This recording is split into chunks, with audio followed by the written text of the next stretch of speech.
What's up, everybody? Welcome to another episode of Turn on the Jets Live. I'm your host, Steven Zantz, joined by my co-host, Steven Russo.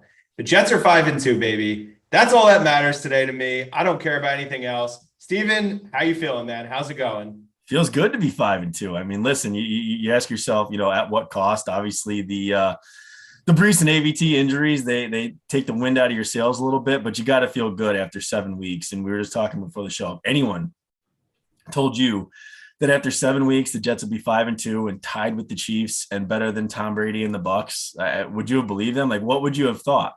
And it's one of those things, man. They're 5-2, and when Zach is back, they're 4-0. With Zach as a starter, like, be happy. It's a fun time, man. We're actually, I tweeted it out the other night too. You see the preview for the Bucks Ravens Thursday night game coming up, and I'm thinking, oh great, I can't wait to watch Baltimore whoop up on them. But then I had to stop myself. I'm like, shit, I gotta actually consider rooting for the Bucks here just for playoff positioning and the standings in the AFC. So it's a good time, man. 5-2. It's been a lot of fun. That game was a little bit more on the boring side, but hey, a win is a win, man. You can take them any way you get them. An ugly win is still a win. And we're still not to the point where we can complain about how we get wins, man. Just be happy as they come. Yeah, we'll definitely unpack that after we talk a little about this game because I know it's been a big discourse and a lot of conversation surrounding the quarterback. But let's just start with the game. I mean, obviously, like you said, ugly, 16-9. It was like watching like 70s football or 60s football when was not a lot of passing. I know obviously it was backup quarterback for Denver, and obviously this was Zach's fourth start back. Overall, though, I mean, I think the Jets kind of played the game that I expected. Everyone kind of knew that Denver's defense, specifically the pass defense, is really good. I mean, Pat Surtain, you can make the case, is the best corner in football. I know obviously we were going to be biased towards Sauce, but I think Pat Surtain might be better. Obviously they have a lot of good players. They have Justin Simmons and they have some guys, along the defensive line, like a Bradley Chubb and whatnot. So wasn't overly surprised because, the offensive line still is, not the official starting offensive line that we expected going into the year. Just shame about ABT because, you could argue he's been the best player on the team through, 7 games. You never want to see that, but it sucks because, like you said, Brees goes down after having one of the most electric runs we've seen a Jets running back have in quite some time. And you felt like he was headed towards a huge day because he ended the game with like only 4 carries for 72 yards. But you gotta give the coaching staff a lot of credit, keeping it together, not doing, silly things. I think that they're continuing to grow week over week. I think you're seeing Saleh getting smarter with how he's managing the clock. You're seeing just like you're not seeing those miscommunications that we were seeing on the back end as much. But yeah, it's hard to really complain when you win. I'm not. I know that we're going to get into this more, but what was your overall thoughts about the game? I mean, I think the biggest takeaway for me is that we probably all owe Jeff Ulbrich an apology. Yes, He has coached his ass off really since that Cincinnati game. And the defense has stepped up in such a big way, and they really just have playmakers at every level, which is it's really great to see. And I said it on the show last week with Joe that it's nice now that you feel like the Jets just have the horses, they have the guys, they have difference makers across the board that really set them over the top, where even if things aren't going their way, you kind of just feel like our roster is good enough to compete and outplay other rosters. So the biggest takeaway is really how the defense looked. And when you really look at it, Sauce and DJ Reed are just amazing. They are playing out of their minds right now. They are, I think, easily a top 5 corner duo in the NFL, top three, and maybe the top.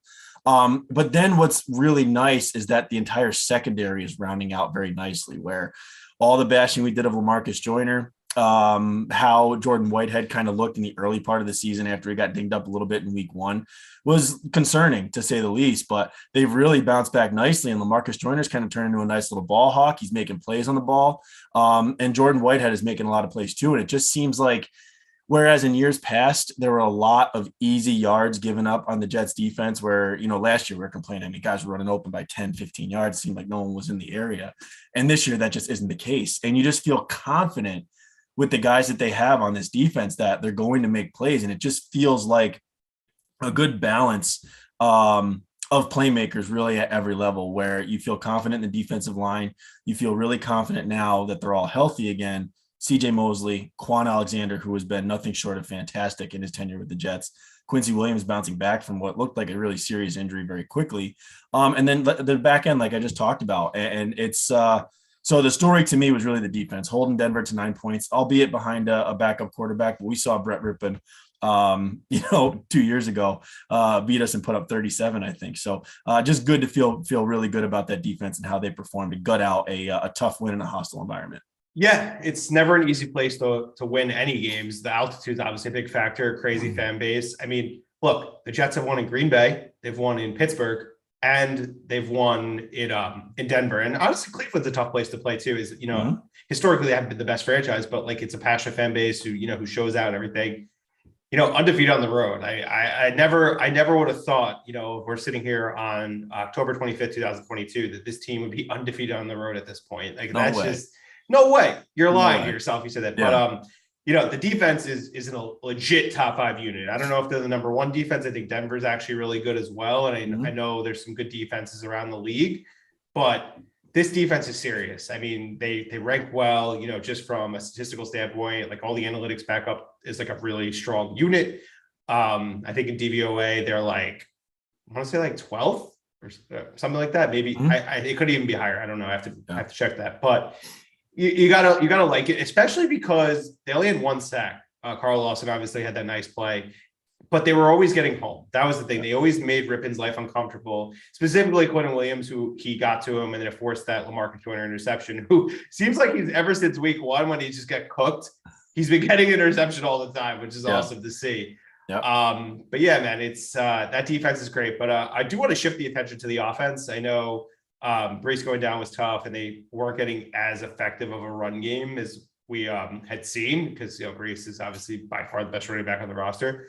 I think Michael Carter filled in nicely. I think Ty Johnson was a pleasant surprise. I know we've been critical of him on this show, going back to last year, but I felt like with the opportunities that he had on Sunday, I think he actually did a pretty good job. Obviously, the pass game has not been what we had hoped it would be in year 2 of Zach Wilson. So I could understand the frustration from the fan base because, you take a quarterback number 2, you're expecting him to be a franchise quarterback. Unfortunately, it doesn't always work immediately. It doesn't always work ever. Like as Jet fans, we have seen a lot of guys taken with high picks. We've seen a lot of guys, that we've tried to develop over time forever, as long as we've been alive. And it's tough, but I think we could shift to it because overall it's just like, we get the defense dominated the game. Specials is great. Greg Zuerlein, who we thought was another one of those terrible kickers that we signed, money. It's truly amazing. He's the best kicker we've had since Folk. And I guess you could throw Jason Myers in there, but he was only here for 1 year. So I don't really want to give him best jet kicker 1 year and he left us, which probably halted them up until they found Greg Zuerlein. So we just want to give him a shout out, as well as obviously Braden Mann, who's continuing to prove all of us wrong that he's a good punter. So that's all the stuff that I feel like we can cover with the game. I mean, a backup quarterback you kind of expect to win, and the Jets did that. So yeah. I do want to shift the focus to Zach Wilson because this has been a huge topic over the last 24 hours because Jet fans are not happy with him. And I understand the frustration. I get it. I do. He doesn't look like anything more than like a below average quarterback to this point. I know he obviously had the comeback in Pittsburgh, which I thought was really impressive. It was the best he ever looked since he got to this team. But and then Miami, he was just like, he was okay. He was solid. He managed the game and he did what he needed to do. And then obviously the past 2 games, it's been a little bit ugly. I think the Denver game, the Green Bay game, he was fine. He made one really nice throw, but kind of just was, just running the ship. And then obviously he struggled a little bit against Denver. But what are your thoughts on this whole situation about the fan base, kind of like not necessarily turning on Zach? I mean, some people definitely are and feeling like they wasted the pick, but just the fact that he's not, looking the part through the first 4 starts in his second season. I don't really get it, to be honest with you. I really don't. I mean, I can understand, being down after this Denver performance, I guess, but really this is the one that we all knew was going to look like this. I mean, granted, did he miss a couple of throws? Absolutely. The opening series going 0 for 3, not good. Missing that, the throw to CJ Uzomah that every quarterback should make. Was that, not good? Missing it? Yeah, obviously. But overall, this Denver defense shuts everybody down. I mean, look at the stats. Everyone that they've played, they've shut down. So I'm not hitting the panic button. And my 10,000 foot view is like, you're 5-2. Why are we upset? Like, I get that for this game, we could probably say that the Jets won in spite of Zach Wilson. But for the other 3 games that he's been in there, they haven't won in spite of him. They won in Pittsburgh because of him. He was very good against Miami. Like, he didn't light the world on fire, but he did everything that was asked of him. He had a 10 YPA, threw for 210 yards. He ran for a touchdown. Like, we can't call that a bad game. We can't call that a mediocre game. That was a good game. He didn't light the world on fire, but it was a good game. And against Green Bay, he did exactly what was asked of him and threw 18 passes and beat Aaron Rodgers in Green Bay. Like, I just don't get where the panic is coming from. You sent me the snip of Chris Sims on his podcast, and I agree with him 100% wholeheartedly. It feels like a lot of Jets fans, we're just not happy if we're not miserable.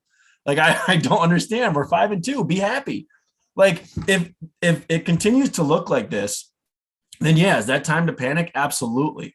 But this was we just got done talking about how good Denver's defense is. It was a good defense that has done this to multiple QBs this year in a hostile environment, and he got it out a win.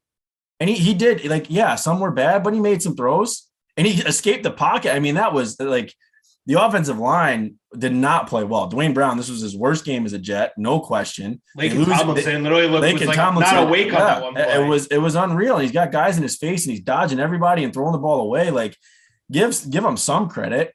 And I mean, even go back to the Green Bay game, and I know Chris Sims brought it up. He hits that dime to Corey Davis on the run. Like, that sets up the Braxton Berrios touchdown, which then opens the game wide open, or, breaks the game wide open. So I don't understand the panic. I don't think it's warranted.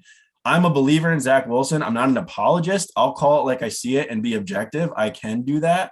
But I don't get where the panic button is really coming from. Like, not every game is going to be, he's the reason we won because he threw for 350 and 4 touchdowns. That's not how he's built. That's not fair to expect that. That's not how this team is built.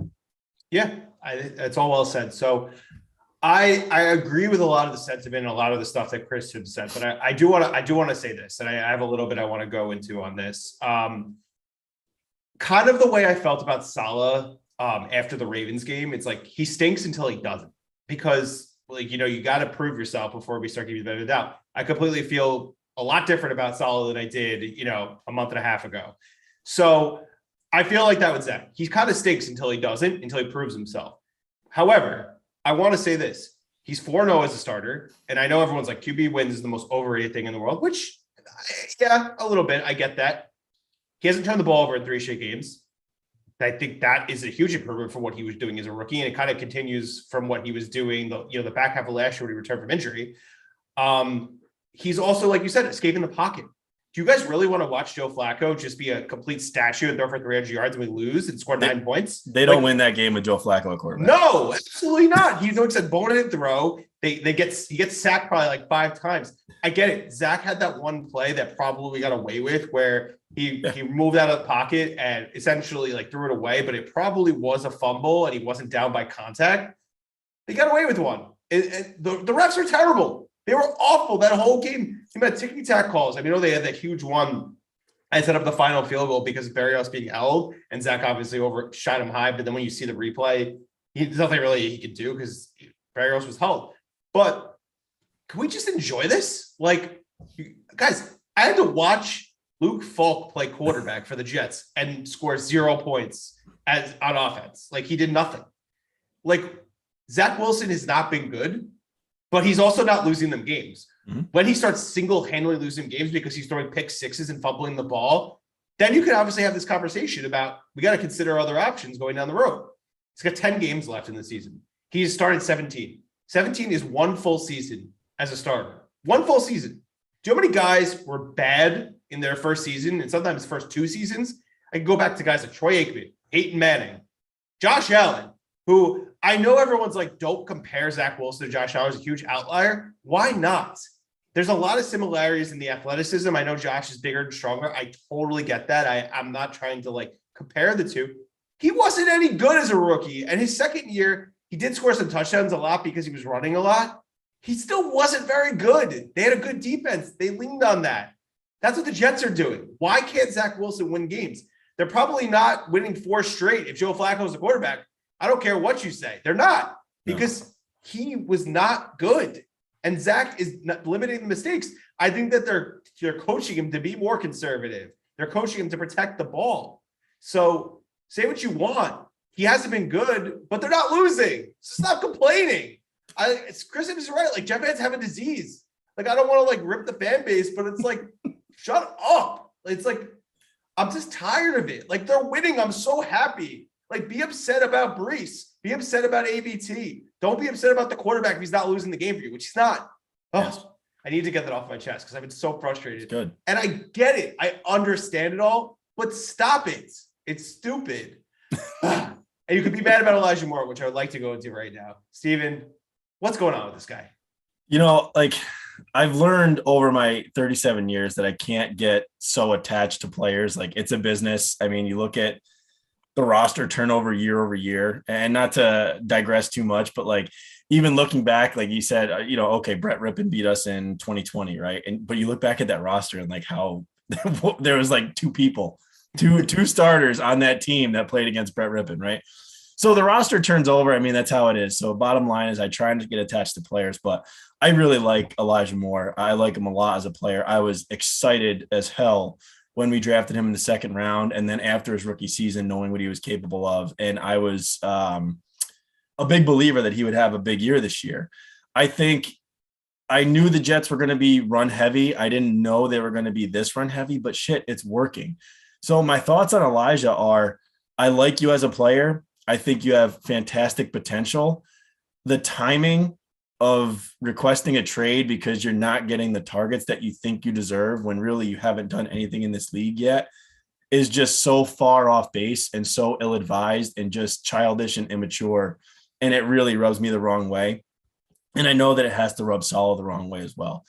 I do, however, think that there's a way that they can mend these fences and just move on. I think Sunday was honestly, and I tweeted this out, but I thought Sunday was a good way to kind of show that both sides need each other, right? Corey Davis goes down, can't finish the game. Denzel Mims is in. I think Denzel Mims, great blocker, had a great block on that 62-yard run by Breece Hall, but Denzel Mims isn't it. Jeff Smith isn't it.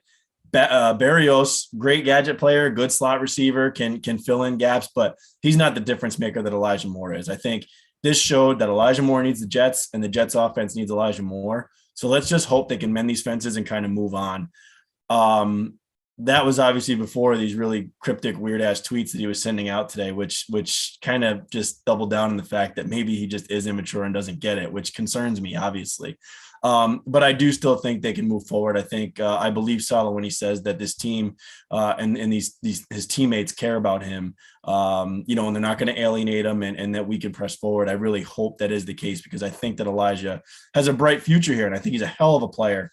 And I would like to see Mike LaFleur kind of draw up some more stuff for him and get him involved early and often. I think you do that, and that benefit is twofold because it gets Zach in a groove early. So I'd like to see some of those things, but I'd like to see Elijah kind of just put the phone down, get off social media for a bit, focus on just playing and winning. I mean, he's the one that said it. People highlighted, that press conference last year. It was like, hopefully, we get to that point where if I have no catches, but we're winning, then I'm happy. Well, you said it, man. Do you really believe it? Because it feels he doesn't. And that's the problem. I get it, man. All receivers they have a little bit of diva in them. They want their touches. They want their catches. I get it. But in the midst of a 3-game, now 4-game winning streak, and you're bitching like that, that's a different level of concerning. Yeah. I'm not going to be as nice about it as you just were because I'm pissed.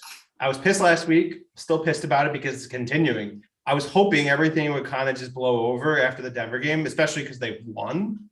It's continuing and it's concerning. And nobody was a bigger fan than Elijah Moore than me after his rookie season. I was happy when they drafted him. Our draft season guys were all big Elijah fans, said he's going to be a good pro. He showed a lot of potential. we obviously saw him up close in the first open practice, last summer. You had the viral video of him, which He's the reason for my Twitter fame right there. I owe it all to Elijah. But I'm going to call it how it is, man. It's like, it's really concerning. This guy didn't play all of last year. He got hurt, which isn't all his fault, but that's part of availability is an important part of playing football. And, he missed time and he was putting up stats and he looked good. The team was losing. They've lost with you. They're winning without you. What does that tell you? You're not as valuable as you think you are. Mm-hmm. And I get it. It's frustrating. It's a business. I know you want to put up stats. I know you want to get paid. You're in year 2, man. You haven't even had a 1,000-yard season. It's not like last year at a 1,000-yard season and all of a sudden you're not getting the ball. So you have to have perspective. Nobody on this team, the 53-man roster, is above the team. It's a team game. It's 11 guys on the field who have to work together to achieve a common goal, which is winning a football game, dominating, that they're fast to the ball, offense, defense, special teams. And you don't seem to care about that. You seem to care about Elijah, me, which is not what a team game is. And if his aspirations, which to be honest with you, he has every right, if he just wants to get paid, he wants to put up numbers, but if he wants to play on a 6-11 team and just be the star, that's his prerogative. And that's fine. I don't want guys on this football team that are like that. I want guys who want to win and don't care about the statistics, because that's what wins championships. And that mentality is unacceptable. And I agree with you. I think Salah's going to be able to handle it, but I can't say that Salah, if you gave him truth serum today, is being like, oh yeah, it's all going to be fine. No, it's not fine. No. And he better buy in, and because they need him, because Corey Davis is probably going to be week to week with an MCL sprain, and we don't know what's going to happen with him. But it's now or never. Prove yourself. If you think you deserve all these touches, I want to see you show it on the field. Yeah. And it's just frustrating because it's somebody that I really liked, and now I have a really sour taste in my mouth over him. And the best way he could, get that taste out, perform, be a team guy, buy in. It's kind of like with like LeBron with like Kevin Love a couple of years back. He's like, if you don't want to get in, get out. I feel that way about him, and it's like, and I like that the locker room is not allowing him to feel like he can get away with this. Notice there's two people of substance that have backed Elijah Moore. AJ Brown, who alienated himself from a fan base. I don't know if it decided with the team. And Vrabel was like, see you later. Yeah. And Brandon Marshall, who was a good Jet for 1 year. And then obviously, and then it blew up. It blew up. And notice a lot of locker rooms was not necessarily a guy that a lot of people liked around the league. Like some guys did, some guys didn't. But he never got that big contract because of this behavior. Mm-hmm. So I don't think you should be listening to those two guys, to be honest with you. I think you should listen to people, especially guys like, Rex Ryan, guys like, I can't really think of specifically. I think Tiki Barber also said the same thing. No one's above the team. Get over yourself and play football. That's it. Yeah. I think that was well said. I get the frustration of him wanting touches. I understand that. I think anybody can understand that. What I think he fails to realize is that thinking fundamentally that he's the victim here is far off. You have no leg to stand on with that. You're not a victim. There's no ill will against you. It's part of a game plan where the Jets are winning and they're playing sound football and running the ball. And if you get targets, great. But if not, you're winning. And you're 5-2. The Jets haven't been 5-2 in 7 years. So again, like the fan, be happy about it. But I don't know. I think that's enough on Elijah. Obviously, I think it's sad because, man, maybe the curse of the Jets' second round receivers just lives on. Maybe that's what we really can't escape. I don't know, but I do still think that he can obviously have a bright future here, and I hope that he does, and I hope that he can put this behind him, and that the Jets can put this behind them, and that, who knows, maybe we see him go for 5 for 80 and a touchdown this weekend, and then all is resolved and all is good in Jets. He'll be good. He'll be much better in my book. If he does something like that. Yeah, exactly. And the other part of this too is I do think there's ways for Mike LaFleur to get him involved earlier and often. I think, and that's got to be a little bit of salt in the wound for Elijah when he sees Braxton Berrios getting these reverses and screen passes and getting touchdowns. That's got to be like, hey, I can do that too. I get that, but at the same time, Mike LaFleur can draw something up for him and get him involved early and often. Like I said in the onset here, I think that benefit is it's purposeful in both ways. It gets Elijah involved, it gets Zach going a little bit, and that could be obviously good for the both of them. For sure. And the one thing about it is Zach has a comfort level with Braxton, and I get that's why they get him involved a lot, because they're good friends, which maybe that rubs Elijah the wrong way for whatever reason. I don't know. I'm not speculating or anything. Yeah. It just could be something. And he's comfortable with him. He was comfortable with Corey. And that's why I think once Corey went down, the passing game really struggled. And you kind of expect that when the security blankets aren't there. But I agree with you. I think that they do need manufacture touches, whether it's a jump pass, those like quick ones, or an end around, because Elijah can do those things. And I get it. And I want to, I kind of ripped him a little bit for a few minutes, but I do want to say he deserves the ball more, and they need to give him the ball more. He's talented. I'm not questioning the talent, not questioning the drive. It's just, what's your motive? If it's just about money and being a good fantasy player, like, that ain't it. That ain't it. You're playing football for the wrong reasons, because most of those guys in the locker room are not going to tolerate that. And it seems like that because there's some cryptic stuff with like Sauce, and I think with Mosley as well. And it's just, they're not taking that. They're not allowing this to, ruin them. They won the game without it. Like, just shows to show you, like, you're not above anybody out there. Mm-hmm. So I don't want to keep going on this because it's been like a week old news, and I posted a video with my initial thoughts that night. So it is what it is. Let's hope that, like you said, they can get behind this and Elijah can move forward, and the future is bright. And I do think he has a good future in the NFL. Hopefully it's with the Jets, and if it's not, so be it. That's the league. Guys aren't loyal, and I understand that.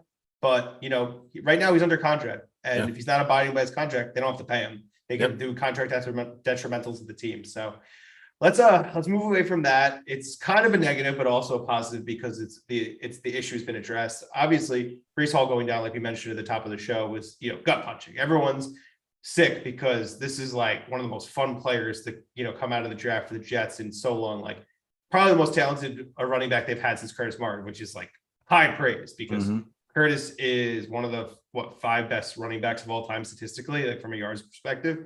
And it's not to say that Breece was definitely going to do that, but the talent and potential was there. I mean, that 62-yard run, I was like screaming and like running around. Electric. For go Breece Lightning, opportunities, man. But I want to say this, and we're going to unpack this a little bit. Kudos to Joe Douglas. I've been critical of him. I've given him praise when he deserves it. He deserves all the gold stars here. The fact that he, not even 24 hours after the confirmation, it was basically like 7 hours later, not even 24 hours after the confirmation of Breece's torn ACL and meniscus, which sucks because it actually might be a longer recovery for him. He goes out, is aggressive, trades for, with, I guess it's a 6 that could become a 5th, a conditional pick for James Robinson, who is a 1,000-yard receiver 2 years ago as a rookie, as an undrafted player on the worst team in football, meaning if you give this guy the ball, he can do things, because it's hard to be successful when you're on the worst football team in the league. And, was buried behind Travis Etienne, which I understand. He's a first-round pick. He is comfortable with their quarterback in Trevor Lawrence, and get him in here, because I never thought that they were going to be complacent with just Michael Carter, because as we saw last year, and I've been saying this to people who've been saying, like, why not Michael Carter? He's a very good player. I love Michael Carter. I think he's good. He's a leader on the team. The problem with him is I don't think he's capable of handling that bell cow type work. It's just, he's not physically able to do that. He'll get hurt, and he got hurt last year. And I don't want to see that. I want him to continue to be in the role that he's in as the, Robin to a Batman. And credit to Joe Douglas, because not only is it obviously addressing a huge hole that they have to fill, he's not going to obviously duplicate what Breece is able to do. He's a starting caliber running back, but it shows that this team is serious. This team is serious about winning football games now and not thinking about picks. And to me, it's showing the urgency. It's showing what we want to see, meaningful football, which, it seems like they're headed towards, and aggressiveness. Steven, what was your initial reaction when you saw that trade happen? I think you summed it up really well. Honestly, I agree with you wholeheartedly. I think the first thought, obviously, is when guys like AVT and Breece Hall go down, it is a swift kick, no question. Oh yeah. They were the 2 best offensive players on this team, if not, and 2 of the top 5 players on the team overall, definitely. So losing both those guys was obviously, it was a gut punch, to say the least. So I think you said it as well. There is no replacing Breece Hall. You're not going to replace that size, speed, that lethal combination, and then combining it with game-breaking ability. So there is no replacing Breece Hall. But this is a solid plan B. So now you factor in Michael Carter with James Robinson, who's still only 24, has a 1,000-yard season under his belt, does everything well from blocking to running to pass catching. And then you factor in the reports that we've heard from, the Jaguars beat reporters that he's just a solid locker room guy that's loved by everybody. I mean, this was a win all the way around. So I wholeheartedly agree with you and everything you said. Kudos to Joe Douglas for turning around and doing this quickly. I think, you mentioned truth serum about Robert Saleh with the Elijah Moore situation. If we were to say the same thing about Joe Douglas, I think before the season, he wasn't planning on being 5-2 in late October, right? He would have probably said exactly what we said. Listen, if we get to 3-4 and we're playing decent football and competitive, he would have taken that because that's what kind of this roster was built for. And it's a young team and they're growing and all that stuff. So I like the fact that he's recognizing this as, listen, we're 5-2. We're, right now, third in the AFC, second in the AFC East. Like, let's strike while the iron's hot. This is a real opportunity for us to play and possibly win games in January. I mean, that's a real thing. So I like the message that he's sending to the fan base and obviously to the team. It's huge for the team. You can't lose sight of that. They're not like giving up. They're like, next man up. Yes. Let's get somebody to help this team right away. Absolutely. And that they're not resting on their laurels and saying that, okay, Ty Johnson can fill that gap, because he can't. Listen, no. Ty Johnson's a fine player, and my qualms with him getting playing time early in the season were because it was taking playing time from Breece Hall or Michael Carter. That being said, I don't want him getting meaningful carries when a guy like James Robinson is available to go get. So now you got the 1-2 punch of Michael Carter and James Robinson, which is not as good as Breece Hall and Michael Carter, but it is a solid plan B. I love the move all around. I think it was a fantastic job by Joe Douglas giving up. And essentially, what do we say? Flipping Blake Cashman for James Robinson. So, I mean, that in itself is a masterclass by Joe Douglas yet again. So kudos to him. It sucks losing Breece, but like I said, this is a very, very good plan B. And hopefully they can just continue running the ball as they have for the first 7 weeks. And the nice thing about it is, even like, you're expecting that Breece is probably going to be on the PUP list to start camp next year, so he could miss a couple games. I'm just being a realist here. It's just based on the recovery timeline, especially because it's 2 injuries. It's not just an ACL, it's meniscus as well, which will delay the surgery a little bit. But Robinson is a restricted free agent because he was undrafted. It's a restricted free agent, so the Jets can match offers for him. I do think that they have, especially if he plays well, which I do expect him to be a productive player on this offense.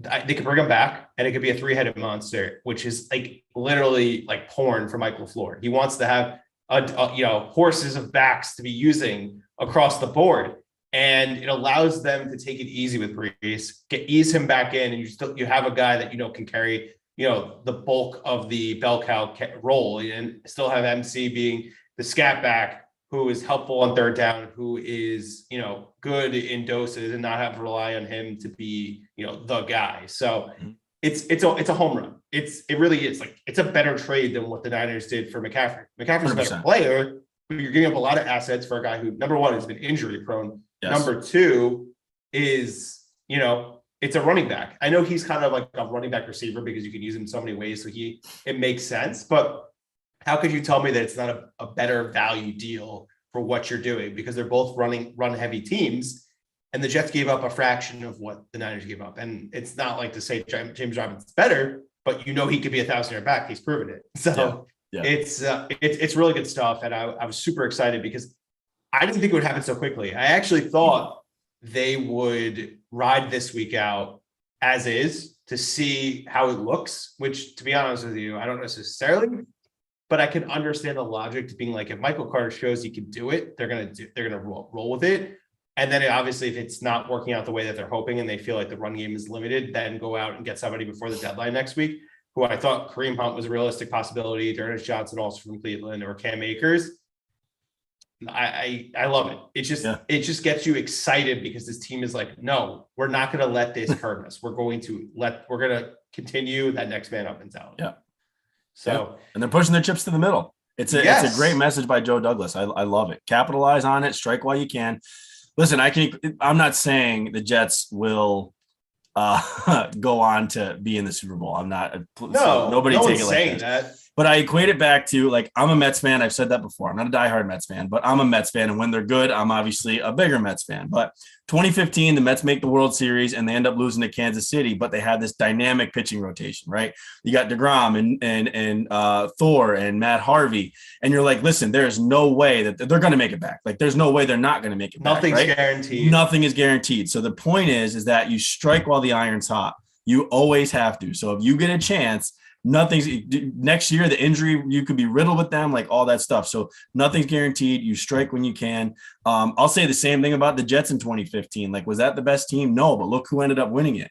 It was a Denver team that really had nothing on offense and a really good defense. So that's why that 2015 Jets, week 17 loss stings so bad, is because you think that we feel like we could have made the run that year if, things continued and Fitzpatrick stayed hot and all that stuff. That's what is that extra sting. So I just like the fact that they're going for it right now. They're not sitting there saying, well, we're 5-2, but we thought we'd probably be 3-4, 4-3, like not as good. No, you're good. You're a good team. You can compete with anybody right now. Keep it going. Make a move that at least fills the shoes somewhat of Breece Hall. The Jets are no longer in the business of hoarding picks anymore. No. The future is now. You need to show. Joe Douglas has a terrible record as general manager because the last 2 years have been building and accumulating assets to build a team. That team is this team. Yes. They're going to continue to obviously tinker and improve where they see fit, which they just did. So it's, who cares about that 5th round pick anymore? I don't care. If the team is winning, that means you've got to be aggressive and you have to do things, and they're winning. So they're being aggressive, and I love every second of it. All right. This is the most important and most memorable Jets Patriots week that we could both probably think about since the week 16 game against New England in 2015, which we just talked about. Obviously, the one earlier that season as well was pretty meaningful because the Jets were off to a pretty solid start and they went to New England. It was a really good game, and obviously they lost. I felt like they kind of got hosed with some calls in that game, but Brandon Marshall had a crucial drop in that game. That was his Achilles heel. Yeah. But man, I have not been this fired up for a Jets Patriots game. I actually expected to wax the Bears last night on Monday Night Football. Boy, was I wrong.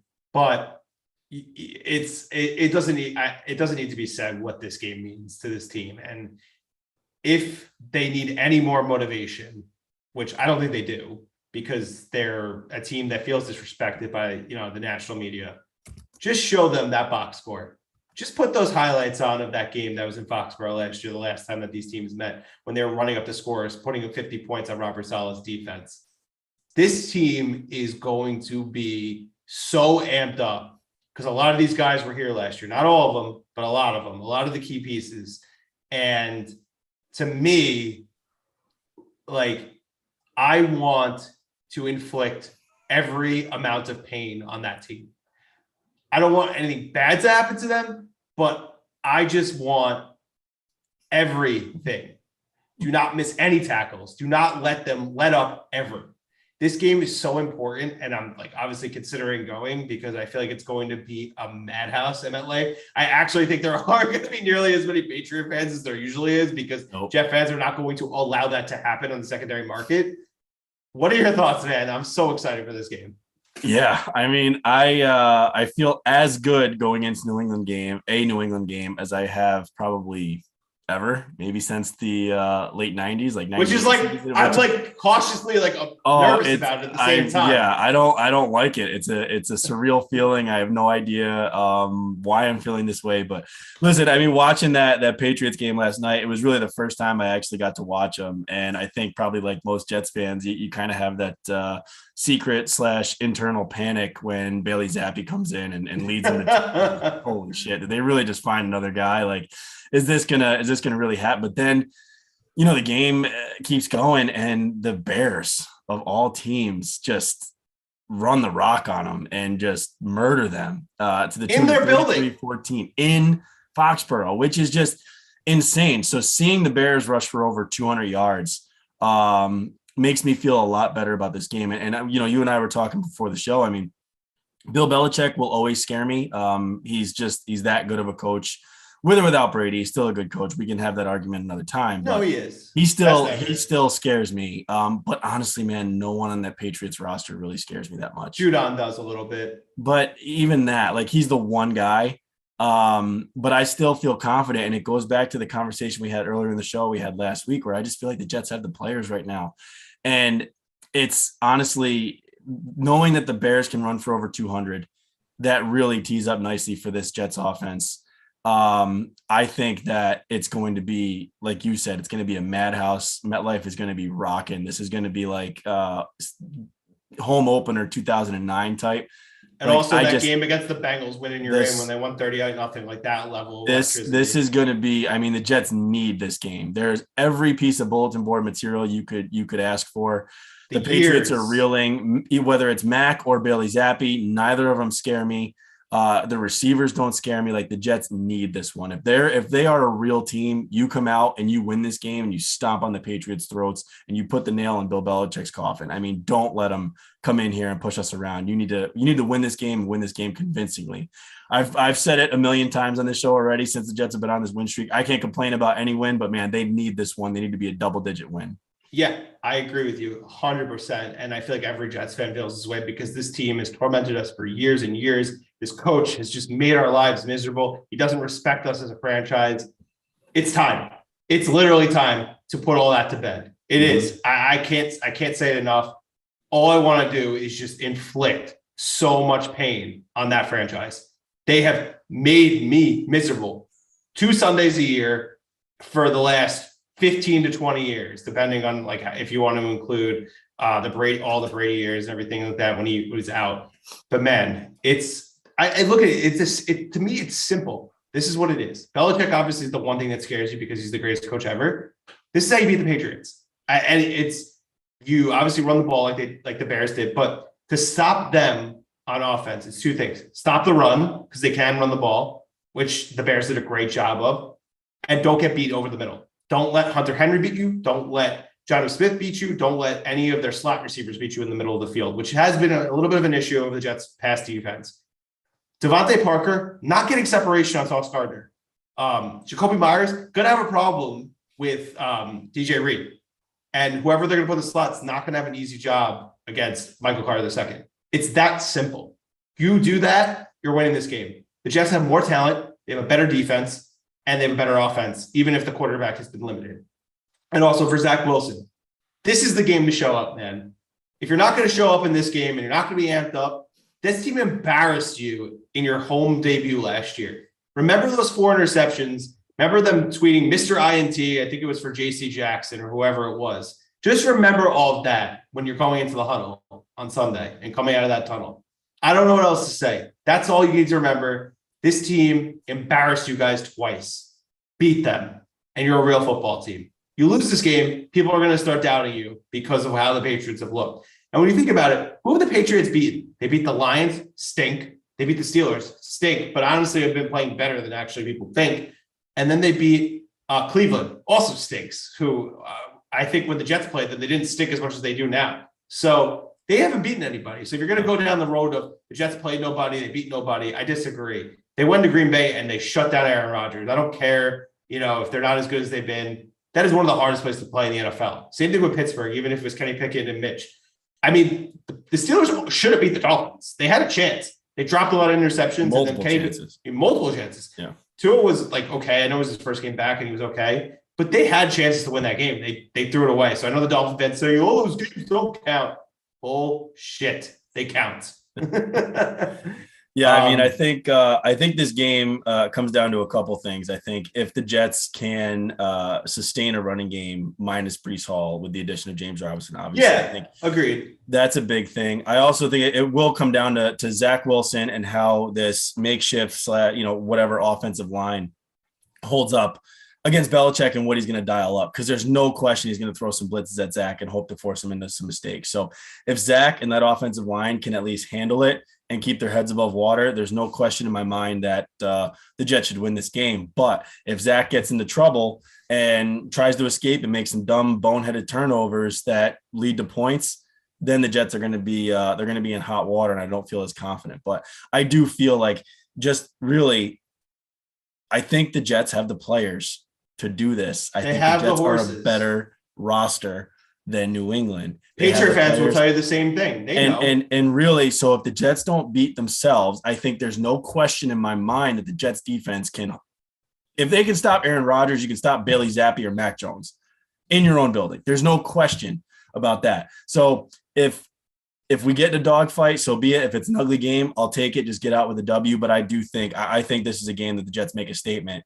And I honestly will go into predictions. I think they get the ground game going. I think Zach has a bounce back game. I think he has a better game. He's not going to light the world on fire, but he throws for 200 plus. He gets a touchdown.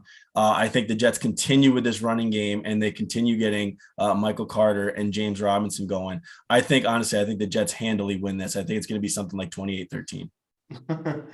Yeah, I'm feeling similar. I hate that I'm feeling this confident because every time I felt confident going to a Patriot game where I feel like this is the time we're finally going to flip it, it's different now. They don't have Tom Brady walking out of that huddle. They have Bill Belichick. They don't have the horses like they used to. It's just not the same team. They also don't have their center. If you literally put Quinnen Williams, he's going to eat that guy's lunch. Look at what Quinnen Williams did to the Packers. He's going to do it to a backup center. And if he doesn't, it's a huge problem. But yeah, I agree with you, man. This team does not need the motivation. They know what this game means. They know this crowd is going to be an advantage. This crowd is going to force penalties in this Patriots team. They are going to be loud. I don't think people are going to sit the whole game. I don't. It's going to be like a college atmosphere. Going to like Michigan or Ohio State where everyone's standing. It's loud. It's going to be crazy. And the Jets are not going to disappoint their fans. It's been enough disappointment over the last decade. It's time. I think the Jets are going to win 31-10. I really do. I do. Like it. I mean, listen, Zappi could end up having a good game, but why do you think that? I just think the Jets are ready to prove that they're a real team. And this is the litmus test. I do too. I hate that I feel as confident, but like, why shouldn't we? They won 4 in a row. 4 in a row. A lot on the road. This is at home. This is going to be the loudest this building is going to be all year. Mm-hmm. They're winning this game. If they lose this game, it's going to be the biggest kick in the what, and it's just like I can't see it. Like I'm like mushy. I don't care, but like it's just I kept saying I'm cautiously optimistic to pick them lately, but like this is the game. It's the aura of the Patriots that we're scared of. It's the history. 100%. That's all it is. I mean, and I'm nervous about it too. And I'm picking that, right. But there's obviously a big part of me that's nervous about that. But you look back on what they've done so far. So just look no further than, the 2 games before Denver. I mean, they shut down Aaron Rodgers in his own building. And then even though it was Skylar Thompson, is that the right? They still they handled the likes of Jalen Waddle, Tyreek Hill, and Raheem Mostert. Like, combine those 2 together, man. That's you can handle Mac Jones or Bailey Zappi. You can handle Jacoby Myers and Devontae Parker. Like, you can handle Jonnu Smith and Hayden Hurst. This isn't like the 2007 Patriots. Handle your business. They can do it. They can absolutely do it. They have to win. Handily here, and I really think they're going to. I think we're going to be. Maybe they won't win as much as I'm saying, but they're winning this game. I think they're winning this game too, and I think we're going to celebrate. I think Zach is going to have a get a game. I think he's finally going to get everyone to get off his back. Let's get it, man. All black unis, stealth black helmets. Like, let's get it. It's going to be fun. It's going to be electric on Sunday. I can't wait. I think Zach's going to throw for over 200, like 240, 2 touchdowns, and he'll have like a fumble or something. I think he's going to. I think Bill will get him. He'll get one of those out of him. I think that's not like an unreasonable thing to think. Yeah. But yeah, man, I'm hyped. And I just want everyone to stop complaining, man. That's it. Let's enjoy this ride. Let's enjoy it. We got Buffalo next week too. That's going to be really hard. I don't feel good about that one, but let's one game at a time. That's it, man. Play the team in front of you. Play the team in front of you. But any closing thoughts, man? I'm hyped. I am hyped. Yeah, I mean, it's funny because like the goalposts move as the season goes on. So like you think about it, you bring it back, and you're like, well, listen, we're 5-2. Even if they lose this week, they're 5-3. We would have signed up for 5-3, no matter how you got there, right? So you got to remind yourself of that. But man, being 5-2, knowing what the Patriots look like right now, like we got to win this game. So you got to get the 6-2, especially knowing that the Bills are coming to town next week. But honestly, no, I am. It's been fun thus far. This is everything we could have asked for, and then some. Obviously, the injury bug hitting us really sucks, especially to the two guys that it got, but they'll keep pressing on. I think the one biggest takeaway is how much my confidence in the coaching staff has grown. Even Ulbrich, who I didn't like, but yeah, he's getting better week over week. I feel like they are turning the corner into becoming a well-coached team, which is something that we haven't had really in a long time. So I feel good overall. It's been a really fun season, man. I've said for a long time in the show that I just want reasons to jump up out of my chair and get excited, and they've given me that in volume this year. So I love it, man. Let's just keep riding it, and hopefully we're celebrating on Sunday afternoon at like 4:30. Oh man, that would be the best feeling in the world. But I agree with you, man. They're just, it's been fun so far, and let's just keep enjoying the ride. Oh yeah. Again, everybody, we appreciate you guys. It's been awesome. The growth of the show every single week continues to go upwards, and we can't thank everybody enough for either watching, listening, however you consume, whether it's Apple, Spotify, YouTube, Megaphone. It's really much appreciated. So continue to do so. We would love, any reviews of the show on Apple or Spotify, 5-star reviews. Really appreciate that. And if you are not subscribed, make sure you subscribe on YouTube, youtube.com/TurnOnTheJetsTV. For the audio version, Apple and Spotify, just search Turn on the Jets Live, and you'll find it there. Last but not least, make sure that you are, if you're not already, a Patreon member for Badlands, where you'll see written content for Steven and I, which is actually free and not behind the paywall, but all the premium stuff from Joe and Connor. It's amazing premium Jets content, especially with the winning team, which is like far in for Badlands content. And then last, just make sure to subscribe to the Turn on Jets pod with Will Parkinson, and then draft seasons, you get your drafts fixed, even though we're finally not having to think about picking in the top 10, but the guys are always really passionate, enthusiastic about their players. But again, thank you guys so much, and we will talk